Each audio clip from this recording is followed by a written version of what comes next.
chills. Number 1. Okay, so here are the events that have transpired in the past 2 hours or so, and a little backstory as to why this is freaking me out so much. My partner and I have recently moved back into my childhood home with my parents while our own house is being built to save some cash and not have to move instantly from our rental when it's complete. My parents own 3 Australian native birds, and earlier tonight I was updating my Snapchat story to show my friends, as many of them always ask what the birds' names are and what they look like. I took 3 Snapchat videos one after the other and just put them on my story without worrying about retakes or what I look like, so please forgive me for the uploads. Anyways, within about 15 minutes of uploading, I received an SMS message from one of my good but not great friends that said, "Ah, you bearded beast, those birds are mad. By the way, what was that in the window behind you in the last one?" I had no idea what he was going on about, so I went and watched my own Snapchat story a couple of times. On the 3rd or 4th watch, I saw what he was talking about and my stomach sank and I almost started to have a panic attack, and I'm still pretty shaken up. I immediately saved my story videos and put them on my computer to see them larger. In the last Snapchat video I sent, it looks kind of like someone is at the door, looking in with their hands cupped against the door. It is hard to tell because Snapchat videos are very poor quality, and the door is only in frame for about 1 second. Whatever it is in the 3rd Snapchat video, however, is definitely not in the first video when the door is in full view. I was the only person home at the time, and that particular door leads to the backyard, which is only accessible via a single locked gate. Here are the 3 videos I saved from my story. Video 1. Right, so the first one of my parents' little birds is this little guy. It is little Leo. He's a cockatiel. Video 2. The second little bird of my parents is a rainbow lorikeet. His name is Oliver. And there he is. Video 3. And here I am with my good little mate, Puffin. To add some backstory as to why this has been freaking me out so much, to do that I have to quickly talk about my childhood teenage years up until I moved out with my parents at age 18. From about age 8 until age 10 I had episodes of sleep paralysis 1 or 2 times a month where it felt like a weight was sitting on my chest and I could not breathe for about 40 seconds at a time. This led to insomnia and anxiety about bedtime, as I dreaded feeling helpless. I ended up seeing a child psychologist, and whether that was or not the reason, the episodes largely went away, only once or twice a year until age 13. At age 12 or 13, for seemingly no reason at all, I started to get chronic episodes almost every night that lasted minutes to tens of minutes at a time. During these episodes I could breathe, but could not move. The worst thing about these episodes, however, is that I felt like something was in the room with me and meant me harm, common for people who experience sleep paralysis. At roughly age 14, things really took a turn, and I started to hear and see things during maybe 1 in 10 of my episodes. Also pretty common for people who experience sleep paralysis. The things I heard were never too crazy and over the top, and were usually just thuds or creaks. However, when it came to seeing things, there was always one recurring thing: a faceless person looking into my bedroom window with their hands cupped to the glass. For the course of a 1 to 10 minute episode, this person would just stand there and look at me. Whenever the episode ended, the person would just be gone. Over the course of 4 years, this occurred quite regularly, but it always really made me feel totally helpless and terrified. I never got used to it. When I moved out at age 18, I never had another episode where I saw anything. I'm 26 years old now, and I very occasionally, once a year, have small, less than 30-second episodes, but only those in which I feel heavy-chested. To cut a very long story short, whatever is there in my Snapchat video looks almost 100% like what I used to see as a teenager during my sleep paralysis episodes, and I have been a nervous wreck all night over it. To me, it kind of looks like a face to the glass. And 2 hands on either side. It has scared the Christ out of me. What do you guys think? I'll try and answer as many questions as I can and respond to everyone that I can. Thanks a lot, guys. I hoped you enjoyed the first story. It's a proven fact that generosity makes you a happier person, so if you're generous enough to like this video, then thank you. It really helps me out. If you want to see more videos like this in the future, Then subscribe because I upload a new scary story video each week. Let's get back to the stories. Number 2. Normally I'm not much of an app user. In fact, I've had what my friends called a dumb phone up until about a year ago. Until I got my new phone, I honestly never felt like I was missing out. As cool as my friends made Twitter, Instagram, and whatever an Angry Bird was sound, I always knew those things would take me away from the thing I really had to put my focus on, my studies and my sanity. So when I got my first iPhone last year, it was a pretty big deal to my friends. Once I had it, I quickly realized how cool the interface was and how truly useful it could be. For 2 weeks I went app crazy, though that eventually lost its pizzazz until David and I started dating. By then I had gotten used to the smartphone world and he, a tech nerd, was all about it. After a few months he convinced me I needed to download Snapchat for funny conversations via Pixbabe. You can guess where it ended up. I didn't mind, however, since David and I had been going strong for a while and I trusted him to never use any pictures against me. And over time we began to use the app mostly for enjoyment and humor, for the most part. The first time it happened, I was walking out of the mall from work. I was on my phone, which I will admit I'm now a little bit addicted to. Angry Birds is addicting. And a Snapchat from David came in. It was blurry, but I could make out some of the ground and maybe a part of a car. Assuming it was a mistake and nothing more, I thought little of it for the rest of the night until dinner. "Nice butt snap today, babe," I said with a wink. He looked up from his mac and cheese. "What are you talking about? You butt snapped me a pic of the ground or something earlier when I was leaving for work at the mall." I couldn't tell what it was, but it looked like a mistake. David looked a bit confused and went back to eating. When I asked him what was up, all he said was, "Must have been a software issue," and went back to his food. As a serious techie, he takes any accidents he has with his devices super personal. I let it go and we go back to our normal routine. For a few days, all snaps were of the usual fodder: good looking food, ridiculous selfie faces, and a few NSFW messages thrown in for old time's sake.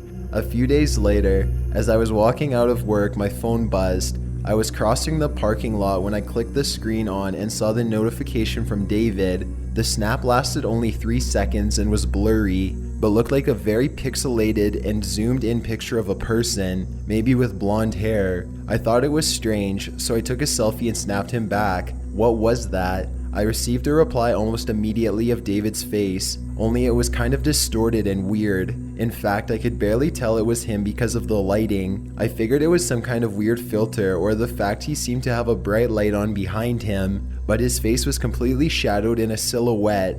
Almost immediately I received another from him, this time clearly of his face with a confused expression. Taken at a kind of angle, a picture is taken without letting your coworkers know you're taking a selfie. Then another came in. This one was a bit more zoomed out. It was of a petite blonde girl walking in a parking lot. It took me about 10 seconds to realize that girl in the picture was me. I had no idea how David did it, but I was honestly impressed. Startled at first, but impressed. I snapped back a kissy face with the heart emoji. David snapped back from work with a seemingly confused look on his face. I looked around the parking lot, but it was basically empty. He was nowhere in sight. "How are you doing that?" I sent back, giving my most ridiculous selfie face imaginable. "Doing what?" He sent back on yet another low-key work selfie. I got in the car, thinking little of it, and went home to make some lunch. Now we live in a very close outskirts of a big city, so our apartment is very packed into a surrounding neighborhood. We drew the short straw when we moved in and didn't get a parking space, so we have to park on the street. Even though it was midday on a Tuesday, there were no spots near my house. I had to park a few blocks away and walk. As I walked, naturally I played with my phone. Even though it was broad daylight and I lived in a nice neighborhood, eyes on your phone or ground are an easy way to keep from making eye contact with any creepy guys potentially hanging around the street. I texted a few of my friends about weekend plans when another Snapchat came in from David. This time it was of me getting out of my car. I stopped and looked around, figuring he must be hiding somewhere. He's a total nerd like that. After a few moments, the breeze got too cold and I figured he'd meet me inside eventually. "You'll freeze out here, nerd," I said lovingly, and walked towards my house. I continued walking down the street and another notification popped up. 2 new snaps. I opened the first snap and it was of my kitchen table with a large pot, jarred sauce, and a box of rigatoni. pasta for dinner, it said. I replied with a smile and a sure and kept walking. The second snap played. It was of his weird silhouette face again. The caption said, "I am not cold." A new Snapchat notification popped up, this one of me walking down the street just moments before. The caption was simple, "I like you." I replied thinking it was David, with a snap of my face and quite generously the low-cut shirt beneath it with a "I like you too." He sent another back of him in my kitchen with the cat, taunting him with a rigatoni. A moment later, a second snap came in of a black screen with a giant emoji with a huge smile on it. I had to admit, however he was sending these snaps was really quite impressive. I'd have to ask him tonight how he did it. When I got into the house, I saw him cooking and didn't have time to ask him how he played his pranks. The water was over boiling, the sauce was way too hot, and he was looking as lost as ever in front of the stove. He's a shitty cook, but he tries, so I love him for it. I jumped in. I got swept up in making dinner and forgot to ask again about his pranks until he stopped for a moment to run to the bathroom. I heard the door click and my phone chime. A snap of me cooking popped onto the screen. "You are so pretty," it said. I just smiled and put my phone down. When he got out of the bathroom, dinner was ready, and I told him to grab a plate. We served ourselves and began to talk about our days. "So how did you keep doing those snaps?" I said. "And how did you keep getting those pictures of me leaving work? What are you talking about?" I explained again the pictures he sent, and he looked confused, denying the whole thing.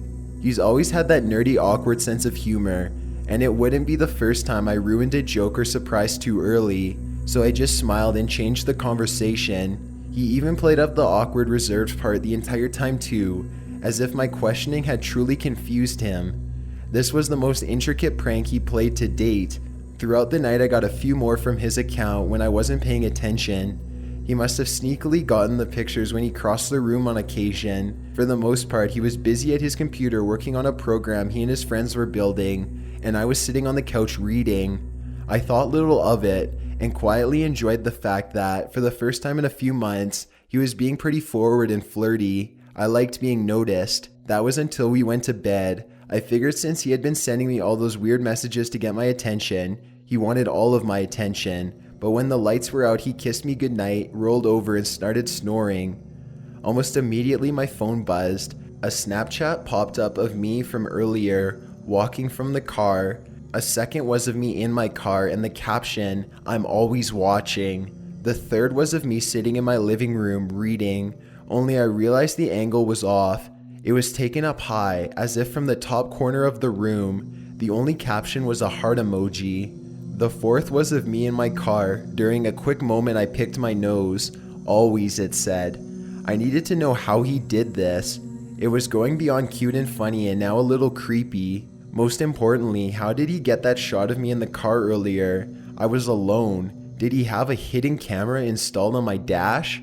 This was going a bit too far for a cute prank. I went to check his phone to see if he had some weird app installed, but it was powered off.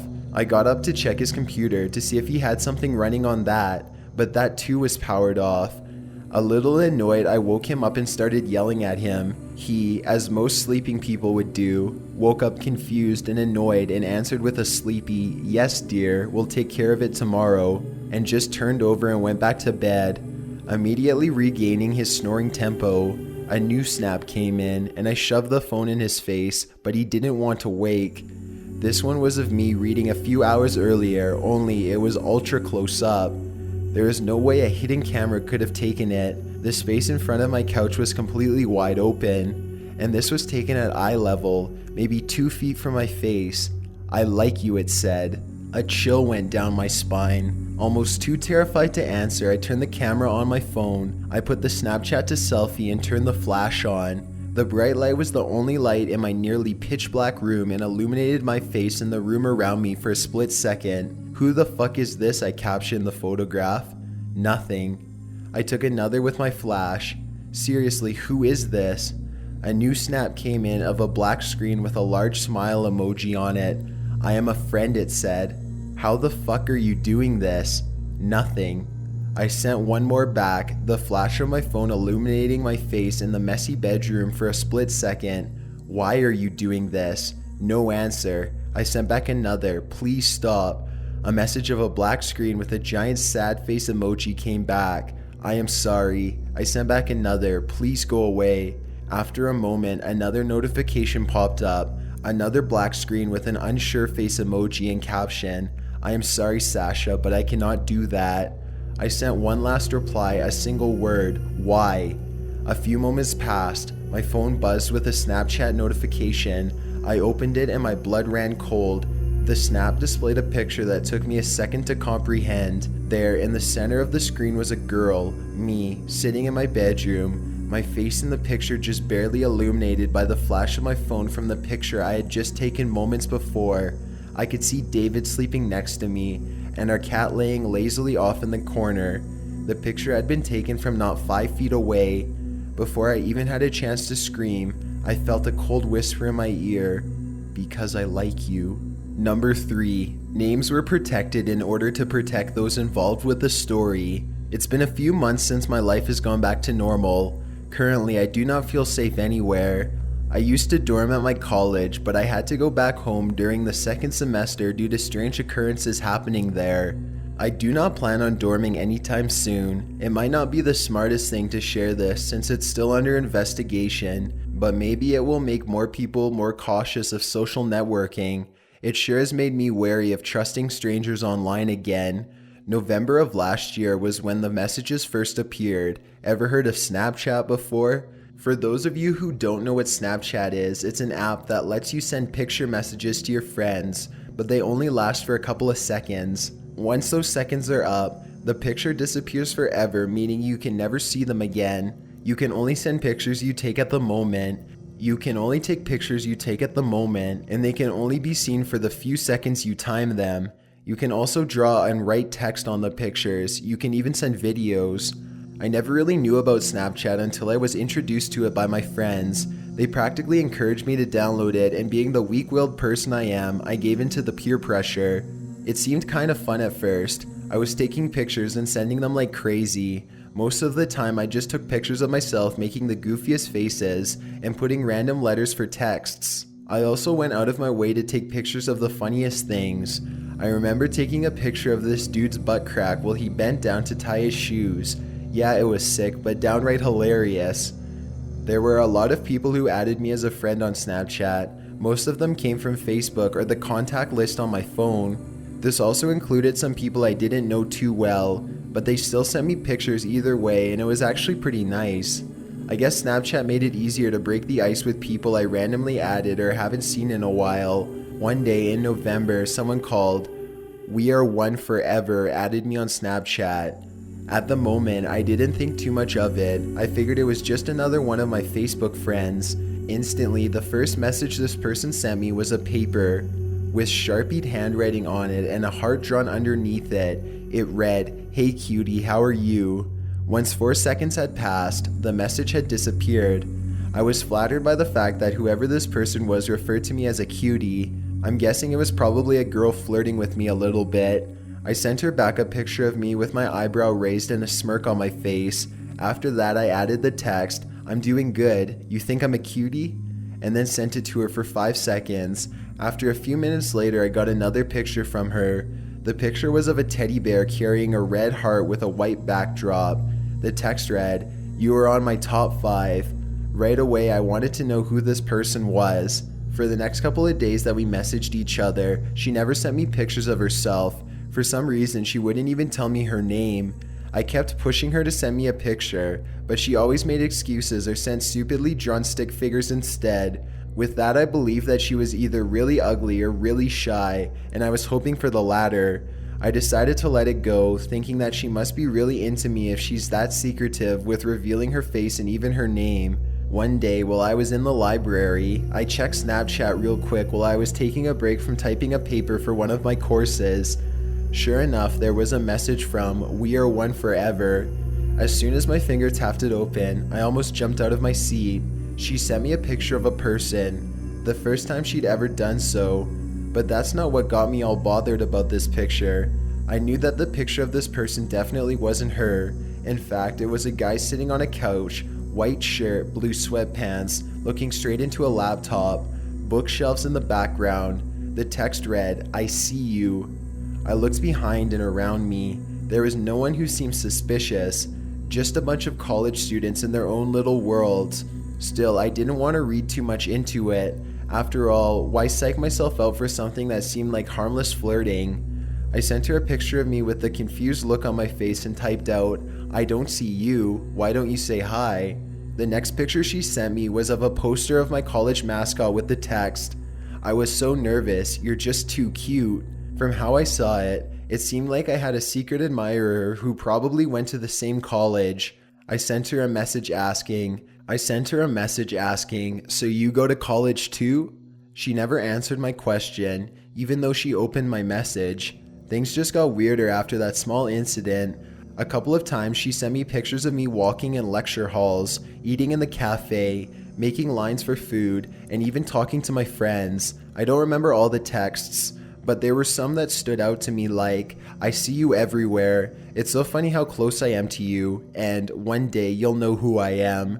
I started to think my friends might have been playing a joke on me. I asked my best friend Andrew one day if he was the one sending me all those weird Snapchats.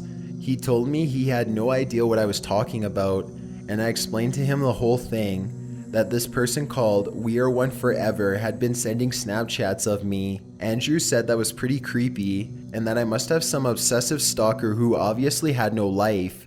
I was secretly hoping he was the one behind all of it, but I knew he was telling the truth. We Are One Forever doesn't have the same handwriting Andrew has. Besides, dude can't lie his way out of a paper bag. After talking to Andrew, I asked all of my friends about it, but they all told me the same answer. Either it really wasn't them, or they were playing an elaborate mind game on me. One of them had to come clean, but no one ever did, and their Snapchats were getting a little too eerie. My secret admirer started sending pictures of only me and nothing else. She rarely added texts on them anymore. It was like she was playing Where's Waldo with me, and oddly enough, I was Waldo. It became her mission to send a picture of me at least once a day. I began to pay more attention to my surroundings, but the only people I see every day were my friends. I never saw the same face everywhere I went. I figured my friends had to be the ones messing with me. Eventually, I stopped sending messages to We Are One Forever, thinking it was best to ignore and pretend like it didn't bother me if it were them.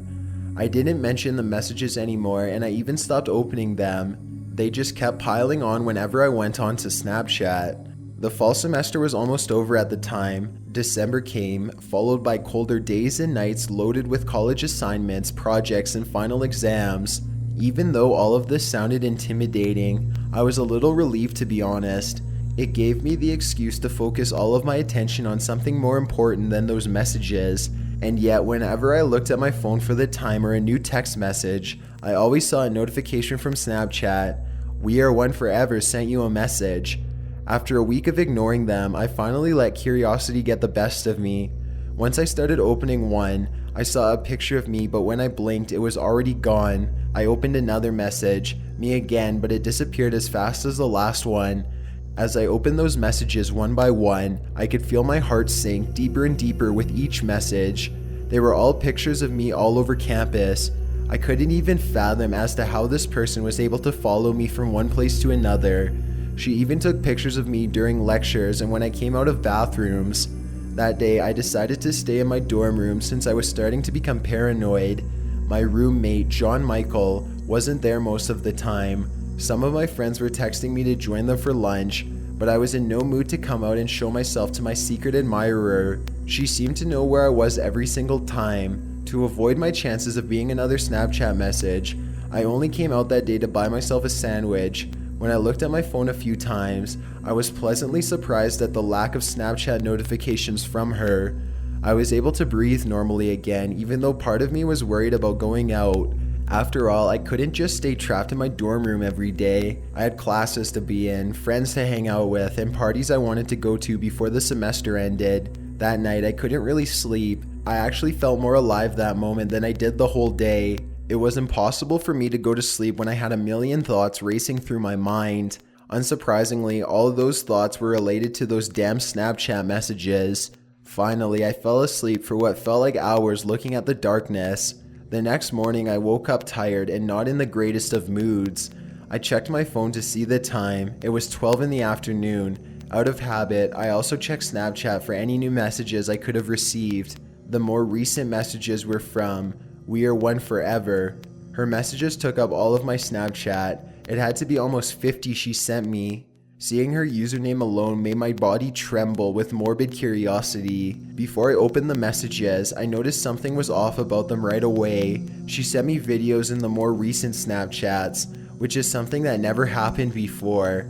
Also, the time she sent me those messages was about 6 hours ago. It made me extremely hesitant to open any of them, but something inside of me was demanding me to do it. She had to be taking pictures of something else that night. I was in bed the whole time. However, once I opened her first message, I could not believe with my own eyes, and even thought for that second I was going insane. I wanted to scream. Immediately, I regretted my decision of ever opening that message. Just thinking about it gives me chills alone. At first, I couldn't make out what the picture was. It seemed dark, but she must have enabled the flash option because there was a bright light illuminating the subject of the picture.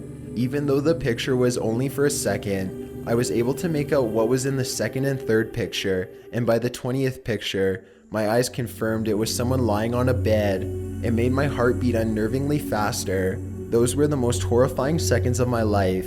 As I kept opening these messages, they were the same pictures of someone sleeping. The more recent messages became closer and closer views of the person. The closer they were, the more they confirmed my fears about the person in the picture. And the videos, oh god, the videos. They must have been only 5 videos, but they showed uncomfortable close-ups of that person's face in the glowing flashlight. And then there was that typical noisy silence audio in the background, and my own sleeping face. It broke me down as I immediately dialed my college's police department, told them someone broke into my room last night, that I was being stalked by someone I didn't know, who was also sending me pictures of myself. Tried to explain as much as I could, but they couldn't even understand what I was saying because I sounded like a complete mess. They came over to check up on my dorm room, observe any forcible entry that could have taken place, and even questioned my roommate for an hour. I showed them my Snapchat to prove the multiple messages the person was sending me. Unfortunately, they couldn't retrieve them and see the actual pictures. I told my parents about it a week later. They wanted to pick me up as soon as possible, even though finals were coming up. After I was finished though, I went back home and the messages had stopped for a while. I didn't see anything from We Are One Forever for the second semester of college. The police are still trying to find out the perpetrator and are currently trying to contact the makers of Snapchat to retrieve those terrifying pictures. At that time, my life was going back to normal, and yeah, I was still using Snapchat just for the innocent fun of it. The last days of the semester though became a different story altogether. It was a typical Friday and I was home alone watching TV and chowing down on snacks. I just completed the last of my finals, so I was treating myself after all the stress from college and especially from that slightly traumatizing situation. But that all changed once my phone began to vibrate. This whole wave of dizziness took over me as I read what was on the screen. We Are One Forever sent you a message. I was conflicted with what to do at that moment, and maybe I shouldn't have opened the message. Maybe I should have just deleted Snapchat from my phone and saved myself the trouble. Because when I did open that message, I was clearly met with the image of my house in broad daylight, not just my whole house, but specifically the view of the kitchen window. The picture only lasted for 5 seconds, and it was kinda hard to see due to its grainy quality. Yet it was noticeable enough to detect my own self sitting by the table, eating my cereal in the morning, looking outside the window at what I remembered to be particularly nothing at all. Update: I noticed lots of you have questions regarding creating screenshots or saving the Snapchats. I couldn't screenshot them before because I don't have that immediate press 2 buttons option. On my screen, I have to tap a little white circle that opens up certain functions, one of them to screenshot. However, it's really hard for me to do that and to keep the Snapchat open at the same time since you have to keep pressing it. Back then, I also wasn't aware of apps that can save Snapchats. When I was finally able to download SnapSave, it was during early summer. I was too late and We Are One Forever wasn't sending me Snapchats anymore. Update number 2. Some of you requested proof for these dreadful pictures. I can't show them to you because 1, about 99% of them are corrupted. the ones that show me at least, and 2, they're considered evidence for an ongoing investigation. The only picture I can show is a screenshot of We Are One Forever on my friends list. This is it. There are those of you asking why I haven't deleted my Snapchat yet. This person obviously knows what college I go to and where I live. We have to bust her, him, or whoever so I can actually feel safe again. If I just deleted or blocked her, him, or whoever, then I wouldn't even know who is stalking me. They could even cause unspeakable harm to me, but it might not happen if their whack job selves are in jail. Number 4. 2 to 3 weeks ago, someone added me on Snapchat called @green. I thought nothing of it at all, but then a few days later I got on a bus to go to the gym. Since I couldn't be bothered to walk, it's 4 miles away, so it's alright to get on the bus. Sitting at the front with my headphones in listening to music makes the journey that less boring. From the bus stop to the gym, I was messing around on my phone when I noticed I had a Snapchat from @green. It was only on for a few seconds, but the Snapchat was a picture of me sitting on the bus. No text, just me. It was taken from a few seats behind and showed the back of my head and some of my hoodie. I instantly knew it was me and I felt my stomach drop. I bombarded them with Snapchats. They were opening my Snapchats but not responding. They got more aggressive because I was getting more and more pissed off. For example, who is this? Who are you? Answer me. FFS, just reply. You're a dick, reply. You get the drift. After about a week I got nothing, so I gave up and thought one of my friends was being a dick. Then Snapchat number 2. Didn't screenshot this one either. I know, I'm a moron, but I was drunk. Me and some of my mates were in a club in my local town, and this time someone Snapchatted to me a photo of myself at the bar. They were literally standing right next to me at the bar. I opened it the next morning and felt sick. Again, it was on for a few seconds. My friends were next to me in the photo, so that eliminated the possibility of it being one of them messing around with me. About 30 minutes ago, I got another Snapchat. This time I was ready and sober enough to take a screenshot. I'd been indoors all day. I was curious to what it was. That is my house, my bedroom window, and my name. I received this and I was lying next to my window of my bed watching Game of Thrones. I feel sick. Going to update this with any more Snapchats I get. Their Snapchat stories are equally as messed up. Update number 1, I sent them a snap saying, "Are you serious?" and they screenshotted it and ignored. Update number 2, got another brick wall Snapchat, only on for literally a second though. Update 3, lying in bed watching Game of Thrones and I just got this. I am done. Update number 4, today I just got a Snapchat of that brick wall again. Update number 5, just got a Snapchat video of weird noises and a black screen. It's in their stories too. Don't think I can post Snapchat videos though. Update number 6, it's been quiet for a few days. Sent @green Snapchats but they're unopened. Number 5, Twitter, Facebook, even MySpace. I can't live without my social networking sites. I've never been popular, so I love to chat with people from the comfort of my home. Recently, I've been addicted to Snapchat. Random pictures of topless sluts, what's not to like? Last month, I received a friend request from a beautiful blonde girl. Her username was VIO969. We exchanged snaps just like any other girl I knew on there. However, she never sent nude pics. I would ask her daily, and all I'd get in return was a picture of her silhouette in a dark bathroom mirror. The message always said soon. Eventually, I lost interest considering she wouldn't show me anything. It wasn't long before I started receiving strange snaps from her. I'm so alone here, with a close-up of her crying eyes. I removed her after that. A few more days passed with no incident. Then I received another snap from her. This one showed her silhouette once again in the bathroom, but her crying eyes were fully illuminated in the darkness. All the message said was ... I couldn't understand how she managed to contact me when she was blocked. No response was sent to her. She'd have to get the hint if I just ignored her. At least that's what I thought. No, she sent me another snap just hours later. It was just a copy of the last image. I decided to just delete the app. Within hours, I received a friend request from her on Facebook. Her profile pic was the crying eyes and her cover photo was the silhouette. Comments were all over her wall telling her to leave the men alone who had left them. Every comment also had a reply from her. I'm so alone here. Needless to say, I just ignored the friend request, but it did me no good. Non-stop, I'd been receiving phone calls and texts.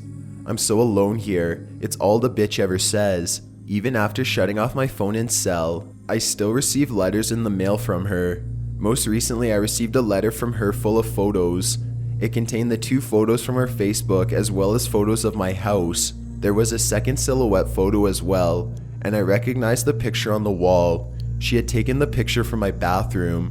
That wasn't even the worst one. The final photo was of her crying face as she was lying next to my sleeping body. I stayed in a hotel last night. The police said they would keep an eye on my house in case she tried to come back.